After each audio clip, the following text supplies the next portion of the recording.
Sidang jemaah, apa beda Muhammadiyah dengan Salafi? Muhammadiyah, dia netral menyikapi seluruh mazhab fikih. Dia akui Hanafi, dia akui Malik, dia akui Syafi'i, dia akui Hambali.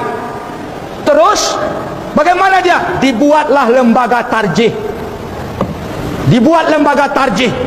Jika ada kasus hukum, lembaga tarjih mengadopsi dari 4 imam mazhab, bisa diambilnya nanti pendapat Abu Hanifah dalam satu kasus, kemudian Malik dalam kasus yang lain, atau Hambali dalam kasus yang lain, diputuskan dalam tarjih. Maka Muhammadiyah, Ahlus Sunnah wal Jamaah, pengikut Salafus Saleh, pengikut mazhab yang 4. Salafi, apakah pengikut Salafus Saleh? Sudah saya sampaikan, Salafi bukan pengikut Salafus Saleh. Kenapa? Karena Salafi tidak bermazhab.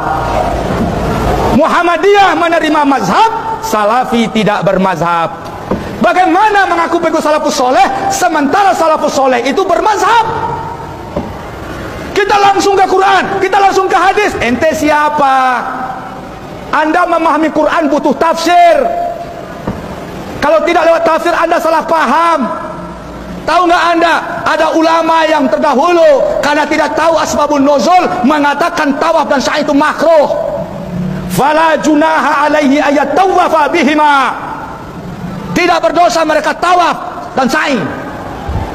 Fala junah, kalimat biasa dipakai untuk yang makruh, maka tawaf hukumnya makruh. Langsung ke Quran, sok mantap.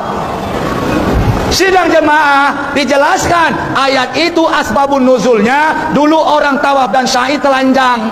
Tawaf dan sa'i itu karena telanjang aib di mata sahabat. Ketika sahabat diperintahkan tawaf dan sa'i, mereka dulu tawaf jahiliyah di tengah malam telanjang. Ketika itu sahabat akan disuruh, ketika sahabat disuruh tawaf dan sa'i, tertegun sahabat, bukankah ini tercela?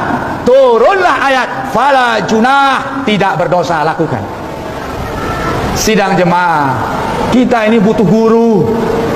Hadis Bin Bas, Albani, ini Albani, hukum mengambil anak. Kalau seseorang ingin mengambil anak dijadikan muhrim, dia harus menyusui anak itu. Seorang ibu menyusui anak supaya jadi anak susuan.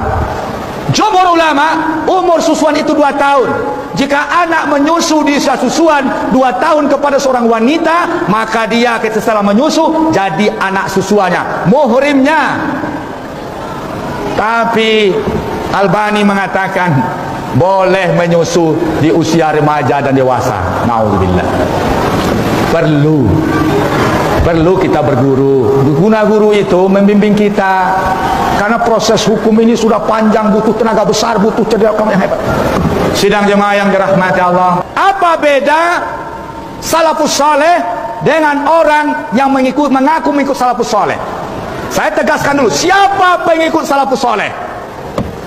Pengikut Salafus Saleh, penganut mazhab Hanafi, penganut akidah Ahlus Sunnah, Ahlul Hadis, kemudian Asy'ari, Maturidi, mereka pengikut Salafus Saleh.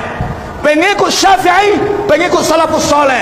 Pengikut Hambali, pengikut Salafus Saleh. Kita semua pengikut Salafus Saleh.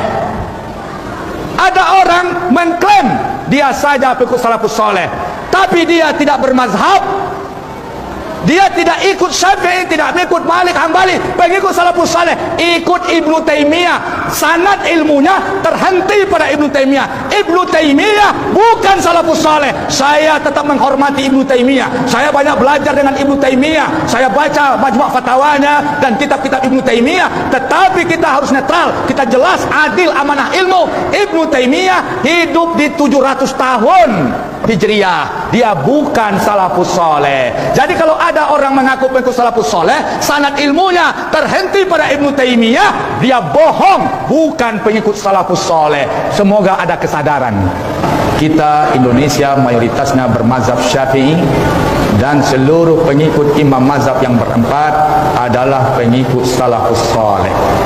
Di mana batasan bid'ah secara sederhana dan global, selagi ada dalam mazhab yang empat, mazhab Hanafi, Malik, Syafi'i, Hambali, maka itu ijtihad dan itu bukan bid'ah.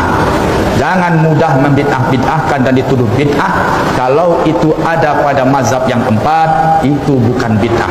Untuk membid'ahkan dalam versi Malik harus ada versi 11 proses hukum. Berdalil yang orang yang menggampang membid'ahkan dengan alasan definisi bid'ah pada Ibnu Taimiyah. Tapi dia tidak baca dawabit bid'ah menurut Ibnu Taimiyah. Ketika Anda akan memakai bid'ah, ada 12 dawabit oleh Ibnu Taimiyah. Nah, sidang jemaah, mudah-mudahan kita semakin cerdas, mudah-mudahan kita semakin paham.